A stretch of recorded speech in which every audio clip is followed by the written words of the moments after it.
just talk about some of the muscles on the bottom of the foot. We haven't done this yet. Don't worry, I'm not going to be drilling you on any of these muscles on the foot until the whole next class, so don't even worry about that. Anything I'm going to be drilling you on from now on, it's going to be the stuff we've already talked about until we get into the new class. But just some simple rules of thumb for the foot. If muscles are, forget about the muscles on the leg now, on the foot. If a muscle is on, by the way, what's the top of the foot called? What's the region on the top of the foot called? It's a little weird. Anybody? Thank you, Ms. Lovitz. Anybody else? No. No, go ahead, sir. Mr. Blanchard, please. Dorsal. Dorsal. Yeah, dorsal means back, and sounds kind of weird, but it's kind of like dorsal fin on a fish, right? Right? So this is the dorsal region. What's the bottom of the foot called? Yes, Miss Lopez. I'm getting the best sign language ever. Plantar. Yeah, plantar. Yeah, that's good. You're both right. Plantar. I thought I was going to get more sign language like, yeah. Anyway, plantar region. So,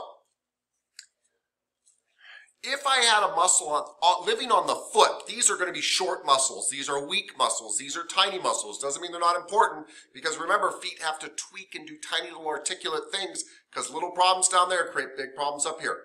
So, but where, and by where I mean, would I find them on the outsides, on the top, and the bottom? Where would I find extensors of the toes on the foot? Think about this, marinate it. If you think you've got an answer, please give it. Raise your hand. If you don't, it's okay. Yes, Mr. Tate, where would I find extensors of the toes? Of the toes, isn't it on the top? Yes, he's absolutely right. So when my toes extend, guys, they go up, right? They extend out, right? It's easier to see once they're flexed. They extend out. And where would I have to be to pull my toes to extend out? I'd have to be on top of the foot. So all my extensors, all my little foot extensors are on top. So if somebody says extensor digitorum brevis, extensor digitorum brevis has got to be on top. It's a short little muscle on top going to the digits. It's got to be. So where would I find all my flexors of the toes? I shouldn't say all, I realize somewhere in the leg, but you know what I mean. Yes, Miss Hunter. Yes, yes. In the plantar region. She just showed me her plantar region. They'd be down here, and that's how they can come down here, and they literally grab and flex the foot, flex the toes.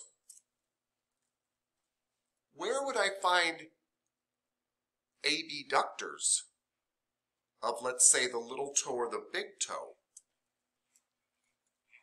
Yeah, on the outside. So literally when you're pinching the outside of somebody's foot on the bottom, on either side, you're probably pinching an abductor. Abductor. What do you suppose the abductor attached to the little pinky toe is called? Miss Sarno, what did you want to say?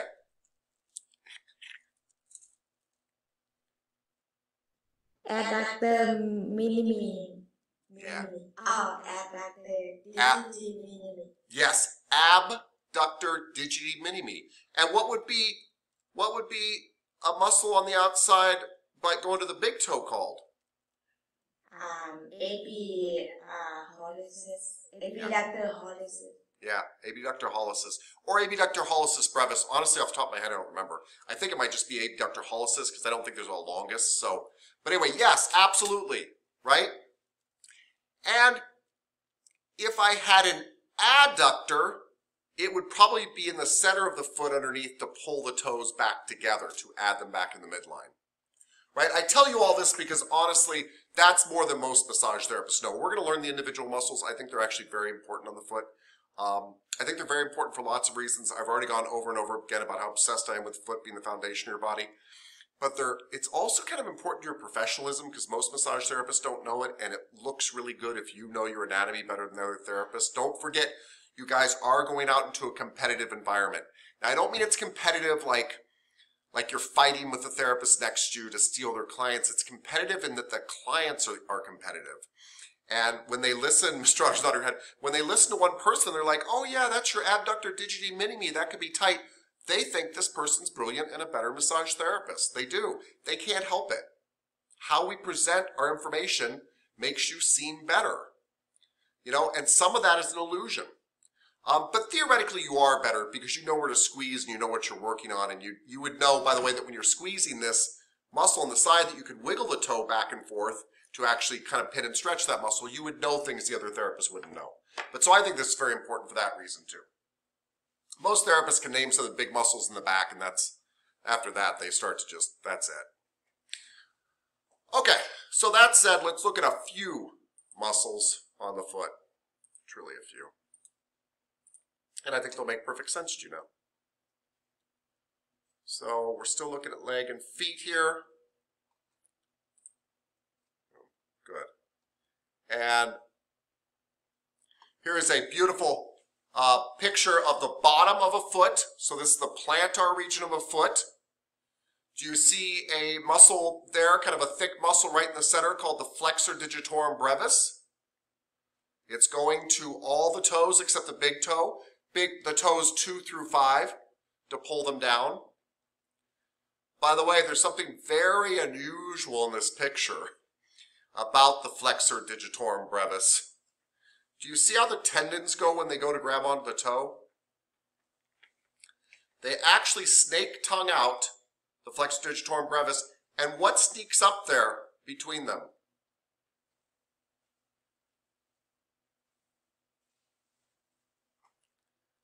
The flexor digitorum longus. Feet are really, really fascinating, very, very complex. And so what your body did was it put a muscle on the bottom of your foot that grabs on to the proximal phalange of your feet and snake tongues out, and then from the back of the leg comes the flexor digitorum longus. It actually goes between the snake tongue and grabs onto the tips of those toes. So you can see how the two work together. You've got the powerful muscle coming from behind the leg to flex those toes, and you've got a flexor digitorum brevis coming from underneath. You don't have to memorize that yet. We're going to talk about that more, but I just want to kind of point out some of these kind of intricacies of the foot. And I hope you guys can see the abductor digiti mini-me on there and the abductor hallucis on there. And they are on the outsides of the foot. You can even in this picture see the flexor hallucis brevis, which is just the short little helper muscle to the flexor hallucis longus that again lives on the back of the leg. So your flexors we're finding, your flexors for your toes and ankles live on the back of the leg, the posterior leg, and the plantar region of the foot. Back and bottom, back and bottom. That's where you find your flexors, back and bottom. You find your extensors, top and front. Top of the foot, front of the leg. Dorsal and anterior, top and front. Back and bottom, top and front. Yeah? Cool. All right. Later, we're also going to study some of the other amazing things like the flexor digitorum longus also has these muscles called the lumbricals that actually originate off that tendon. So this is some of the weirdest, most interesting stuff in your foot. But this flexor digitorum longus that comes from the back of your leg that you're familiar with, this is just the tendon of it. You'll notice it has a four-sided muscle here called the quadratus plantae that actually inserts into the tendon to help turbocharge it. And then lumbricals that actually use it as an origin to go insert into your toes. Again, we will go into detail about this to explain it better. It should not make a lot of sense yet. But you do have your flexor digitorum longus, unlike just about any tendon I can think of in your body, is actually an insertion for another muscle, the quadratus plantae, and an origin for another muscle, the lumbricals. That is very unusual. And part of it is to keep the flexor digitorum longus tendon pulling properly. Anyway, we will come to that. Let's talk about some simple little muscles. Oh, and by the way, we've gone down a third layer here. You can see your adductor hallucis. It hooks to the big toe and it pulls it over to your foot. Not a crazy thing to do, by the way, because your feet tend to want to squish out. It pulls your feet back together. Cool stuff. All right. So, and here's the top. And on top, on the dorsal region, we have extensors, right? Extensors are on top. Extensor hallucis brevis, extensor digitorum brevis. So your extensors are on the dorsal region of your foot and the anterior region of your leg. Yeah? Yeah, okay. And a whole bunch of retinaculum, by the way, a whole bunch of ribbon-like fascia around your ankles and wrists we're later going to find. And here's a great picture, like the superior fibular retinaculum. Here's a great picture of it holding the tendons in from the fibularis so they don't slide over the malleolus. So it actually goes around and makes a pulley here. That's how it works. And that flexor, that retinaculum here, helps hold it in place. Super cool. Feet are super cool. So your feet are puppeted from your leg. That's where the power comes from. But they do have mini motors in your feet itself to help kind of control finer movements and help make all the tendons go in the right direction. It's very, very cool. All right. So your book kind of hops from top to bottom, dorsal to plantar, to talk about these muscles. I think we're only going to talk about 4 muscles today. We're going to talk about the extensor digitorum brevis. Which side of the foot is the extensor digitorum brevis on? Top, dorsal side, top side. Top is actually called back on the foot. But anyway, top side, dorsal side of the foot. It happens to only go, by the way, to 3 toes. Remember you've got an extensor digitorum longus going to all 4 toes. So, but it's why it's actually very hard to raise your pinky toe by itself. Because you don't really have a tendon alone controlling it. But it extends those toes. It is actually, this is very interesting. It's actually hooked, its origin is on your calcaneus. And that should make you go, that's impossible. Because my calcaneus is my heel and this muscle is up here. But the heel bone is so big that there is a top portion of the heel bone, the calcaneal bone, that's up here that you can actually have a muscle on. Because the heel bone is actually that big, where my finger is here, and my hand. And so you can actually have, it's actually on top of your foot too. So this muscle, the extensor digitorum longus, has an origin on the dorsal surface of the calcaneus, and then it inserts into your 2nd through 4th toes right here.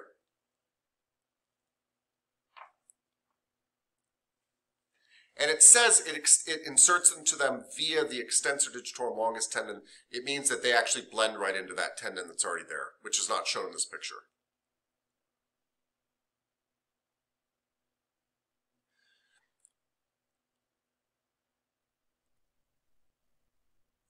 In general, the extensor digitorum brevis is not what we consider to be a structural muscle. Most people do not have problems with the extensor digitorum brevis that are actually causing them walking problems. Usually when they're having walking problems pulling up their toes, for example, to extend them and get them out of the way when they take a step, it's usually from the extensor digitorum longus, which is up their leg. That's usually where the problem comes from. But it's still good to rub the top of the foot, and we want you to be aware of these muscles because we want you to give a really good foot rub at the bare minimum. So consider that. Then on the bottom, you've got the flexor digitorum brevis on the plantar side, right? And its origin too is on the calcaneus. This is why when we rub a foot, we don't just rub over like this. We instead try to rub into the heel. Please rub into the heel, please. Rub into the heel because that's where the attachments are. Don't just ride the arch over the heel. Try to go in here and come in here. There's all this space in here you've got to get to the flexor digitorum brevis, especially attachments. Remember, it's all about origins and insertions. The bellies are easy to get. You're always hitting muscle bellies all the time. We want you to hit the insertions where they're highly avascular and they really need your help. This muscle does get quite a workout. It's not your powerhouse. Remember, you got a flexor digitorum longus that's really giving you a lot of power, but feet are under so much stress that this guy acts as an arch support muscle. Let me say that again. I want you to think about this. This muscle is underneath here, and it actually pulls my feet in and my arch a little bit like this so that every time I walk, it'll stretch out, and that muscle pulls it back in. So it's not just a muscle. It's part of the spring-loadedness of your foot. It's a very heavily worked muscle with really dense fascia in it, and it's very important to work. So working the bottom of the feet down by this heel and up into here is extremely important because the flexor digitorum brevis is one of the muscles on your feet that really help to maintain your arch. And if you lose your arch, you start to have all sorts of feet problems. You won't die, it's not the end of the world, but it becomes very hard to be a very good hiker, runner, walker when you lose your arches. Yeah.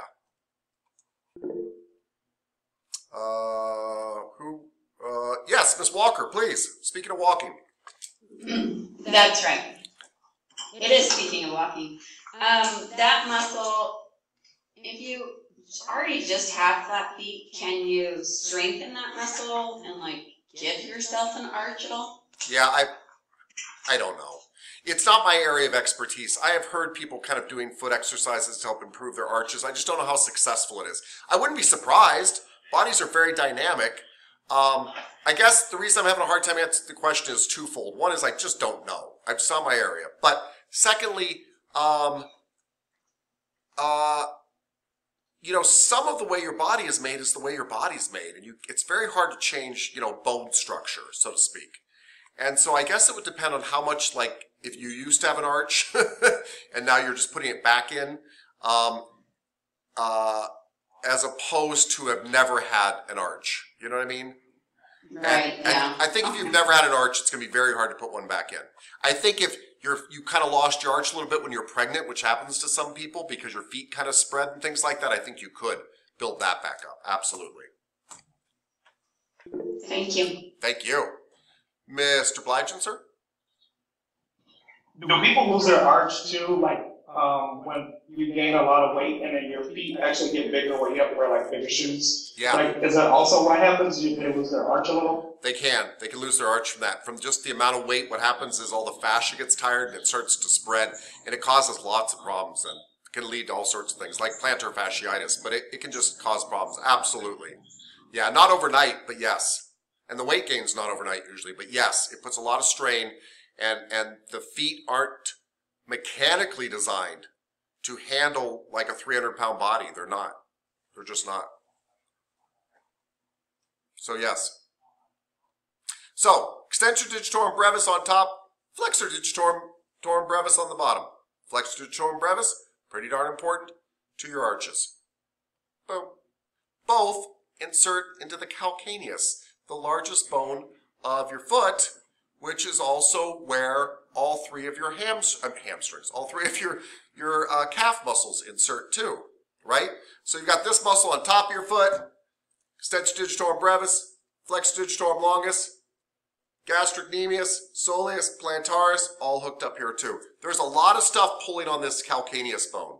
It's an extremely important bone. Big lever of the foot. And last but not least, we're going to talk about the abductor, abductor, hallucis, and abductor digiti minimi, which literally just means the abductor of the big toe and the abductor of the little toe. Guess what? It's going to shock you, but these two have origins on the calcaneus as well.